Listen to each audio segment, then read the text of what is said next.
Biology पाठशाला। आज की पाठशाला में हम लोग एब्जॉर्प्शन और एसिमिलेशन की बात करेंगे और साथ ही साथ ये बताएंगे कि इसका प्रोसेस क्या है, what is the difference between the absorption and assimilation, यानी कि अवशोषण और स्वांगीकरण में क्या अंतर होता है, साथ ही साथ इसकी क्या प्रोसेस है, इसका हम लोग अध्ययन करेंगे, समझेंगे।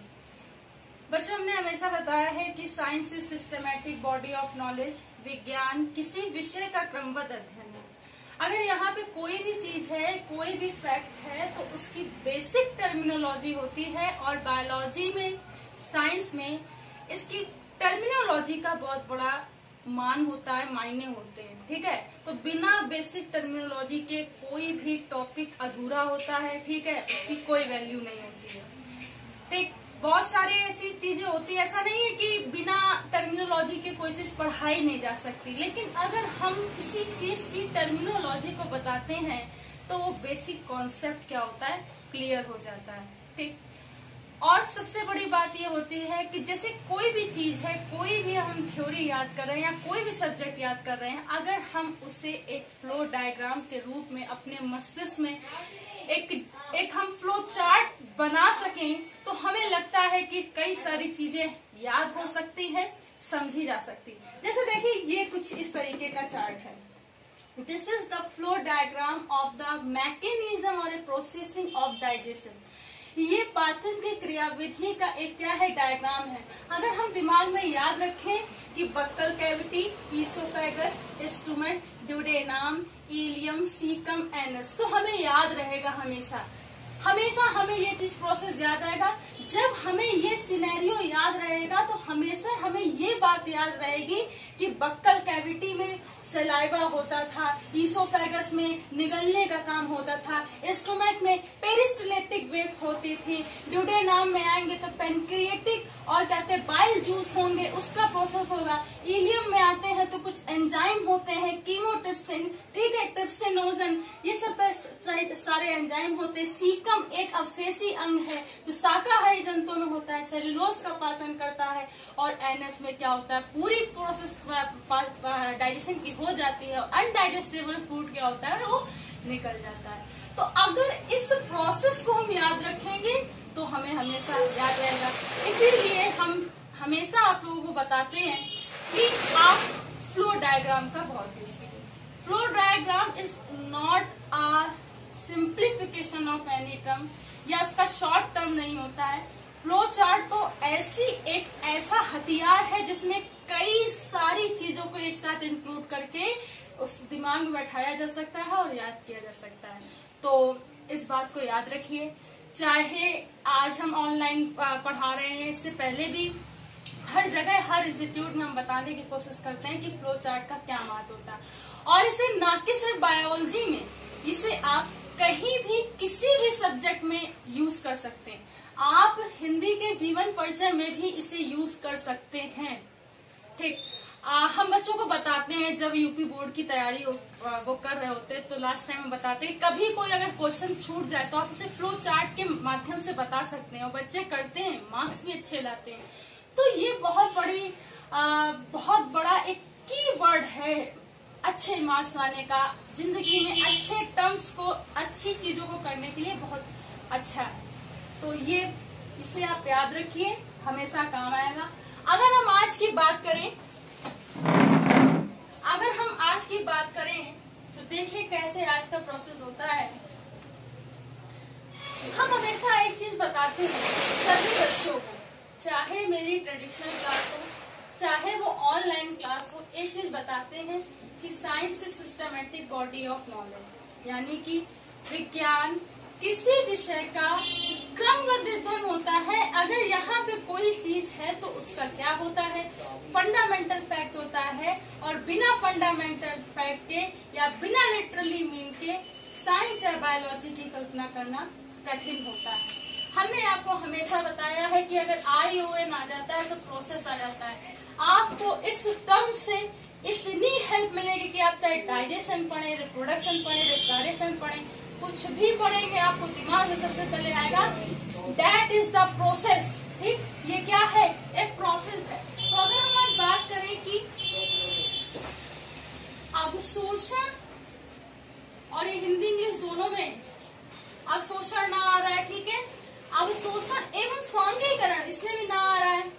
एवं स्वांगीकरण। हिंदी मीडियम वाले बच्चे को हिंदी पता होनी चाहिए और साथ ही साथ उनको इंग्लिश भी पता होनी चाहिए।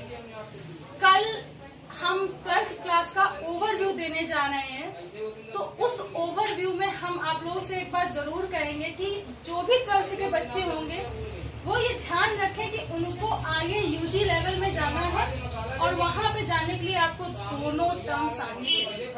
इवन 10th क्लास के बच्चों को भी दोनों टर्म्स आने चाहिए।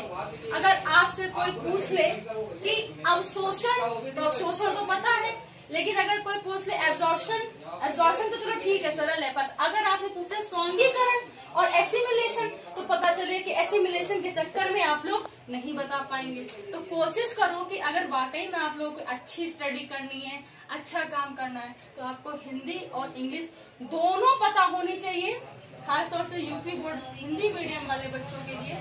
तो देखिए,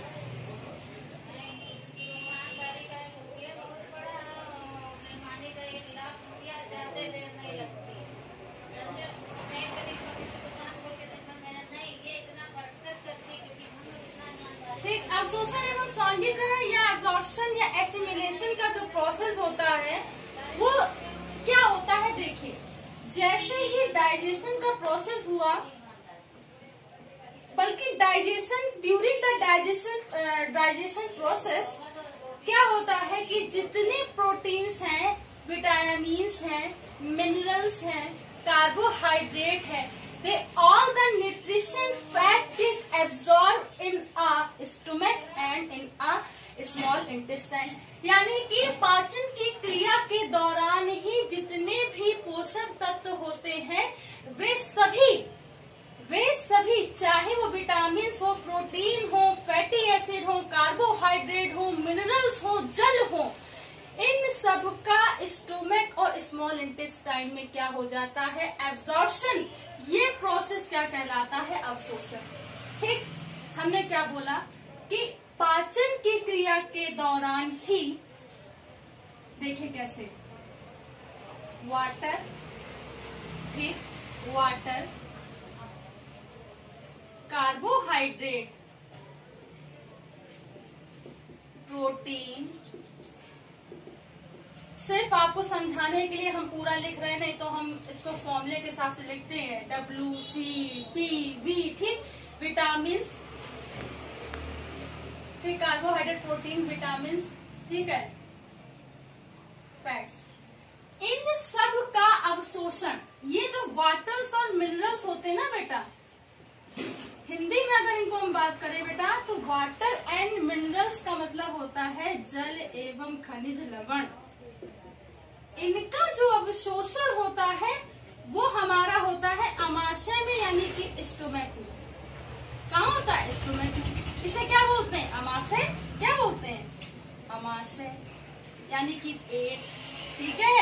और ये कार्बोहाइड्रेट CPVF, इन सब का अवशोषण लगभग स्मॉल इंटेस्टाइन में हो जाता है, स्मॉल इंटेस्टाइन में हो जाता है। जब इन सब का अवशोषण स्मॉल इंटेस्टाइन में हो जाता है, तो ये जो प्रोटीन, कार्बोहाइड्रेट, विटामिन और फैट्स होते हैं, ये, ठीक है, ये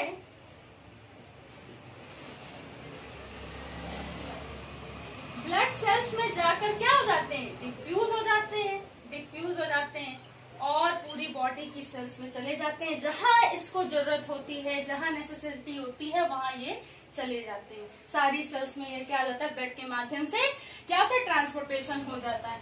तो ये होता है अवशोषण। लेकिन हमें क्या समझ में आया, कि हमें कुछ भी तो नहीं समझ में आया, तो इसके लिए पर्टिकुलर परिभाषा होती है। फिलहाल आप इस डायग्राम को, इस फ्लो चार्ट को इतना याद रखोगे, CPBF, ठीक, इक्वल टू स्मॉल इंटेस्टाइन, यानी कि यहाँ पे इसका अवशोषण स्मॉल इंटेस्टाइन में होगा, ठीक। Carbohydrate, protein, vitamin absorption in small intestine, carbohydrate, protein, vitamin, fat का जो एब्जॉर्प्शन होता है, अवशोषण होता है, वो स्मॉल इंटेस्टाइन या छोटी आंत में होता है, ठीक। फिर हम वाटर एंड मिनरल्स की बात करें तो इनका जल एवं खनिज का आमाशय में होता है, ठीक। ये दिमाग में आप लोग एक परिदृश्य को बना करके लिखिए। ठीक, अब हम इसके बारे में बताते हैं कि इसकी बायोलॉजिकल लैंग्वेज बनेगी कैसे। चलिए देखो बेटा, बायोलॉजिकल लैंग्वेज कोई कहीं बाहर से नहीं आती है। ठीक, जो आपने समझा है उसे एक सिस्टमेटिक फॉर्म में प्रदर्शित करना, रिप्रेजेंट करना ही बायोलॉजिकल लैंग्वेज होती है। ठीक है, तो वो अलग से कहीं से नहीं आती, बस उसे एक एक्यूरेट फॉर्म में, एक एक्यूरेट ग्रामेटिक मैनर में लिखने की जो क्रिया, वो क्या प्रेजेंटेशन है, उसे हम लोग क्या कहते हैं, बायोलॉजिकल लैंग्वेज कहते हैं।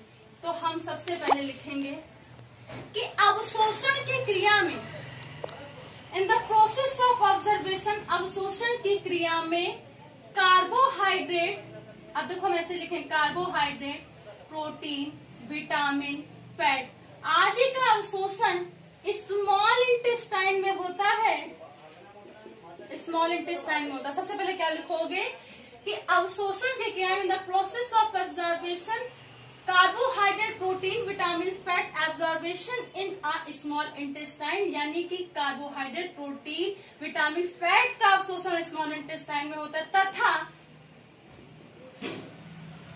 मिनरल्स एंड प्लस कर दो वाटर का एब्जॉर्प्शन, ठीक, एल्कोहल का एब्जॉर्प्शन, एल्कोहल का एब्जॉर्प्शन जो होता है वो हमारा कहाँ होता है, स्टोमक में होता है, स्टोमक में होता है। अतः भोज्य पदार्थों का हिंदी वाले, इंग्लिश वाले, सो द फूड मटेरियल, ठीक, अतः भोज्य पदार्थों का ब्लड में डिफ्यूज होना तथा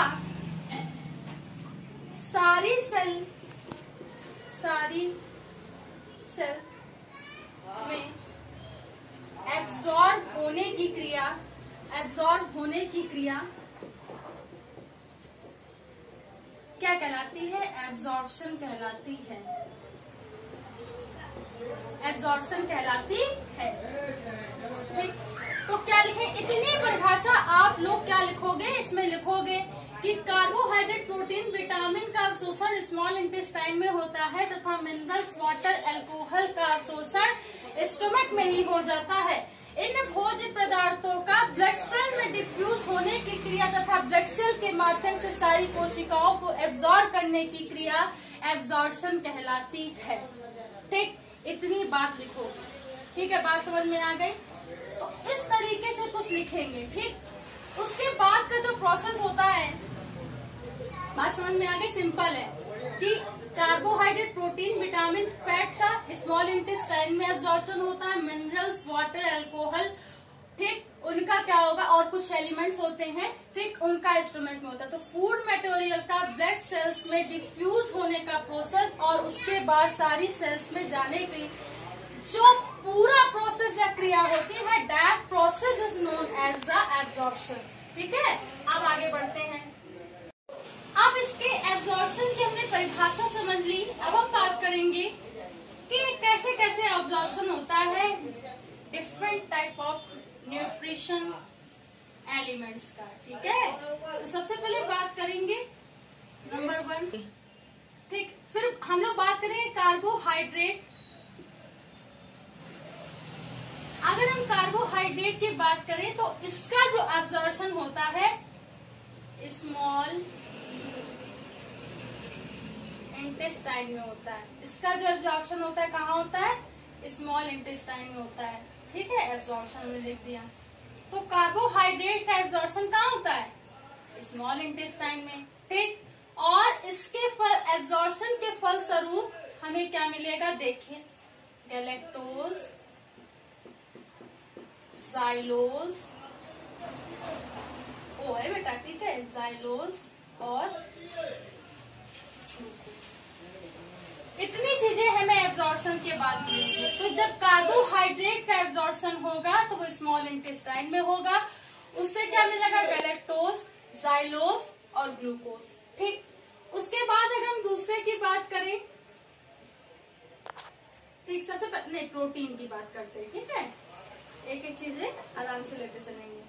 अगर हम प्रोटीन्स की बात करें तो प्रोटीन का जो एब्जॉर्प्शन बेटा होता है, प्रोटीन का जो एब्जॉर्प्शन होता है बेटा ये भी स्मॉल इंटेस्टाइन में होता है। हमने देखो चार्ट भी आपको बताया था, उस तरीके से आपको याद होगा।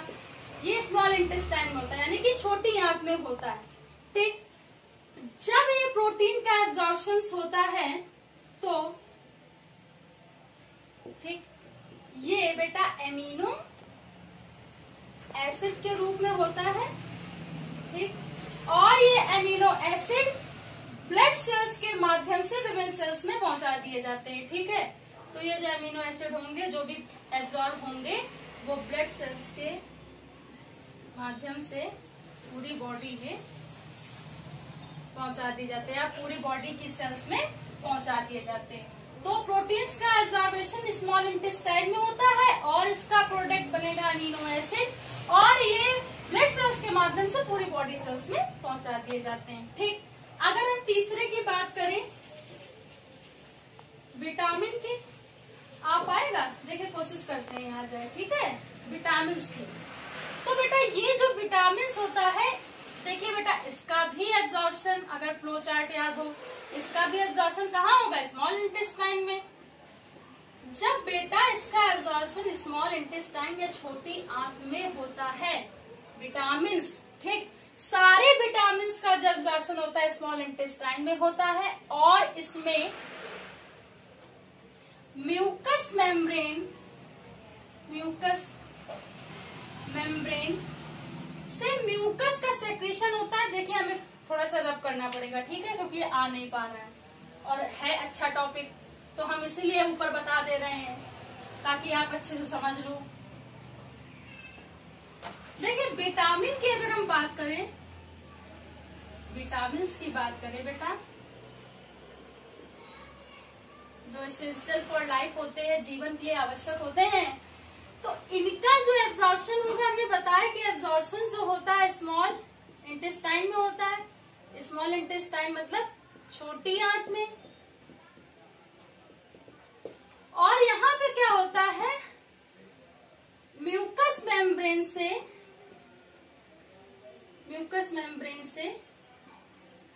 म्यूकस का सेक्रेशन होता है। म्यूकस का सेक्रेशन या स्रावण होता है, जो विटामिन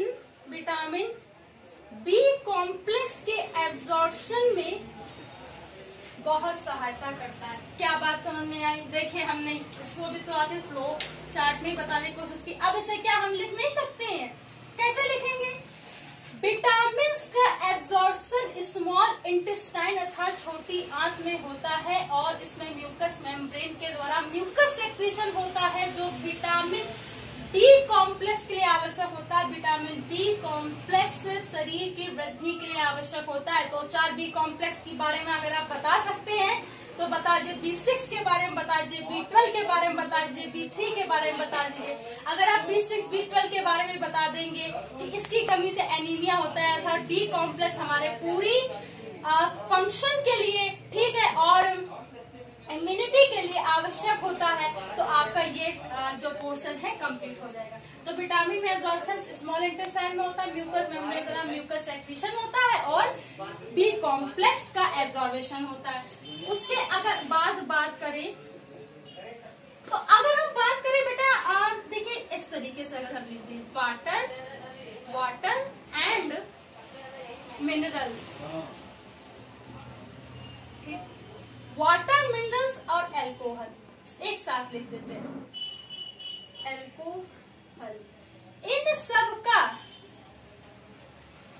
ठीक है, ठीक, एल्कोहल, वाटर, मिनरल्स, एल्कोहल, इन सब का एब्जॉर्प्शन जो होता है वो लगभग स्टमक में ही हो जाता है, यानी कि आमाशय में ही हो जाता है। तो वाटर, मिनरल्स एंड एल्कोहल्स के लिए, और बेटा यहाँ पे कुछ एलिमेंट्स भी होते हैं, ठीक है, मान लो हो गया कैल्शियम, हो गया फास्फेट, फास्फोरस हो गया, ठीक है, इस तरीके से। तो वाटर, मिनरल्स, एल्कोहल एलिमेंट्स होते हैं, स्टमक में एब्जॉर्बेशन हो जाता है। ठीक, ये बात समझ में आई?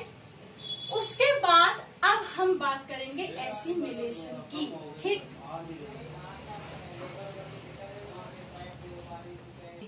अगर हम बात एसिमिलेशन की करें, जिसे बेटा बोला जाता है हिंदी में स्वांगीकरण। बेटा अवशोषण में क्या हुआ, different type of nutrition element and product is absorb in small intestine. विभिन्न प्रकार के पोषक तत्वों को क्या किया गया, स्मॉल इंटेस्टाइन और स्टोमक यानी कि आमाशय में क्या किया, अवशोषित किया गया। लेकिन स्वांगीकरण में क्या होगा, जो एलिमेंट प्राप्त होंगे, जो प्रोडक्ट प्राप्त होंगे, उनको उनसे पूरे शरीर को क्या मिलेगी, एनर्जी मिलेगी। ठीक है, तो अब देखिए एसिमिलेशन में क्या होता है कि भोज्य पदार्थ या फूड मटेरियल जो हमारा होता है वो क्या होता है, ब्लड सेल में डिफ्यूज हो जाता है। ठीक है, ब्लड सेल में ये क्या हो गया, डिफ्यूज हो गया। जब ये ब्लड सेल में डिफ्यूज हो जाता है तो इसे क्या कर देते हैं, ये ब्लड सेल प्रोटोप्लाज्म में पूरा जितने कंटेंट है, जितने कंटेंट की एनर्जी होती है प्रोटोप्लाज्म में चली जाती है, क्या हो जाती है, डिसॉल्व हो जाती है। ब्लड सेल, ब्लड होता है वो प्रोटोप्लाज्म में पूरी एनर्जी को क्या कर देता है, डिसॉल्व कर देता है, विलीन कर देता है। ठीक है, और जब ये विलीन हो जाती है, जितनी विटामिन है, प्रोटीन है, कार्बोहाइड्रेट है, मिनरल्स हैं, एलिमेंट्स हैं, अल्कोहल है, जितनी भी कंटेंट न्यूट्रिशन की है, सारी कंटेंट ब्लड सेल्स में एनर्जी मिली, एनर्जी को ये क्या करते हैं, इसमें डिसॉल्व करते हैं। और डिसॉल्व करने के बाद क्या होता है कि नए प्रोटोप्लाज्म का फॉर्मेशन होता है, नए प्रोटोप्लाज्म का फॉर्मेशन होता है।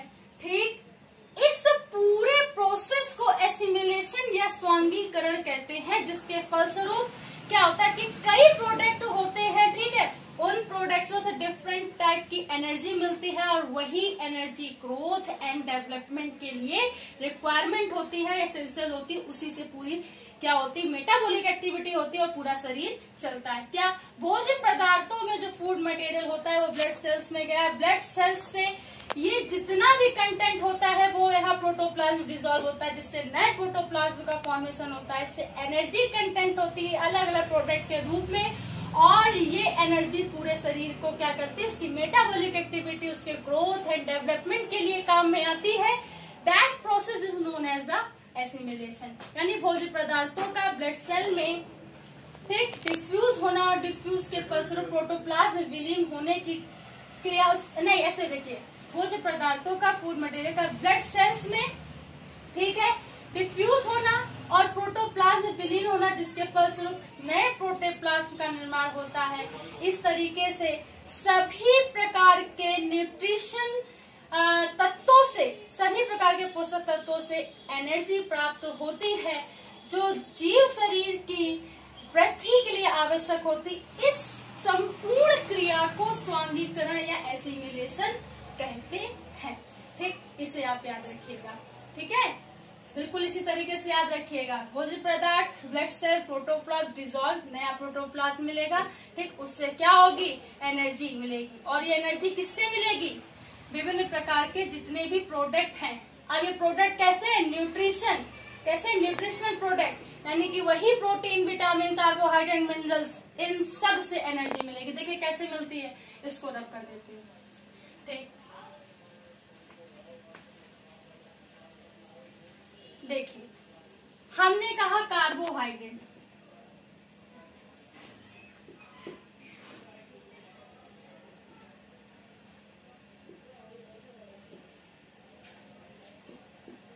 कार्बोहाइड्रेट शरीर के लिए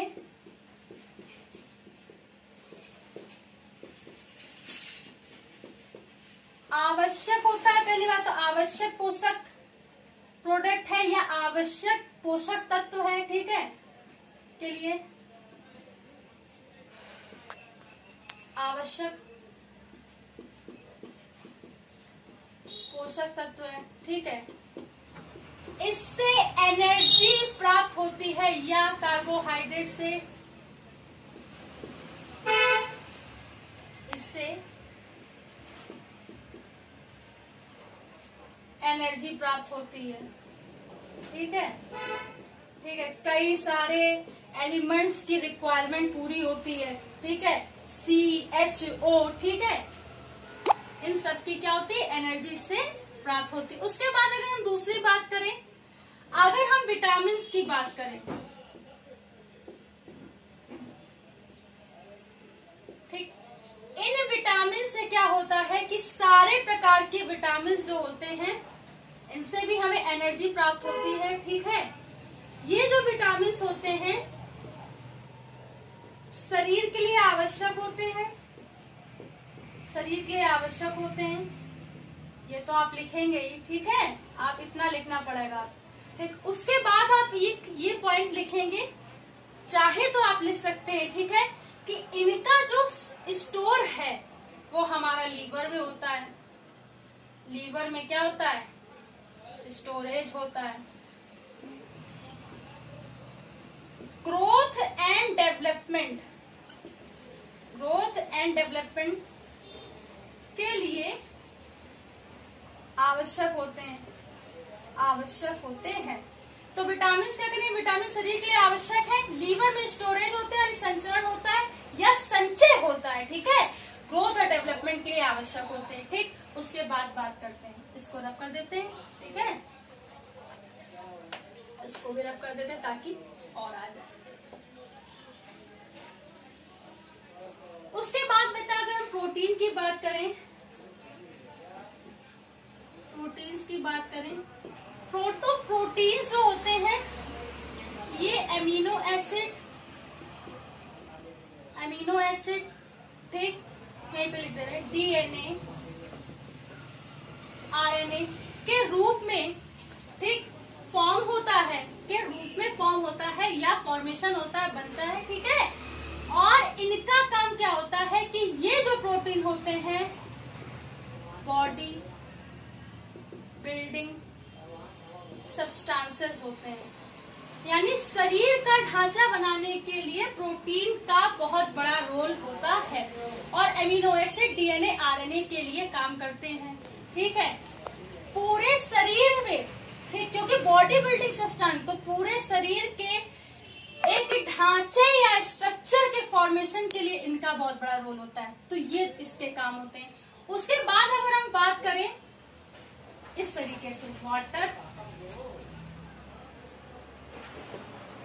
बेटा होता क्या, वाटर और मिनरल्स का इसी रूप में स्टोमक में, क्योंकि इसमें तो कुछ ऐसा होता नहीं है, तो वाटर और मिनरल्स का इसी रूप में क्या होता है, एब्जॉर्प्शन होता है। कहाँ होता है, स्टोमक में होता है। लेकिन इसका जो होता है, और एलिमेंट्स इतने होते हैं, एलिमेंट्स होते हैं, ठीक है, इनका क्या होता है बहुत जैसे कि संवेदना के प्रसारण में,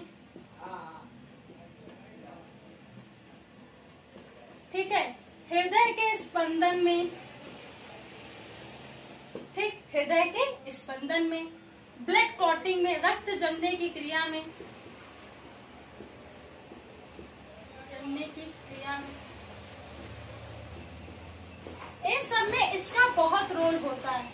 ठीक है, तो कैसे नर्व इम्पल्सन हो रहा है या ट्रांसमिशन हो रहा है, ठीक है, उसमें हार्ट बीट में और ब्लड क्लॉटिंग में इसका बहुत बड़ा रोल होता है। तो संवेदना के प्रसारण में, ठीक है, हृदय के स्पंदन में, रक्त जमने की क्रिया में वाटर, मिनरल्स एंड एलिमेंट्स का रोल होता है। इस तरीके से आज हमने ये पढ़ा, ये जाना, ये अध्ययन किया कि what is the meaning of assimilation and absorption, ठीक, इनका। तो इस तरीके से हमने सारे प्रोसेस को समझने का प्रयास किया। अगर आज की पाठशाला आपको समझ में आई हो तो इसे लाइक कीजिए, शेयर कीजिए और सब्सक्राइब कीजिए। हम हमेशा पाठशाला को स्टार्ट करने से पहले एक मोटिवेशन मैसेज भेजते, लोगों को देते थे, बच्चों को देते थे, लेकिन आज की क्लास में हम नहीं दे पाए, इसलिए हम अभी दे रहे हैं। मेरे प्यारे बच्चों, आप लोग हमेशा याद रखिए एक बात कि होने को तो आसमान में भी छेद हो सकता है, कोई पत्थर तो तबीयत से उछालो यारो, यानी कि आप प्रयास करते रहिए और जीवन में आगे बढ़ते रहिए। धन्यवाद।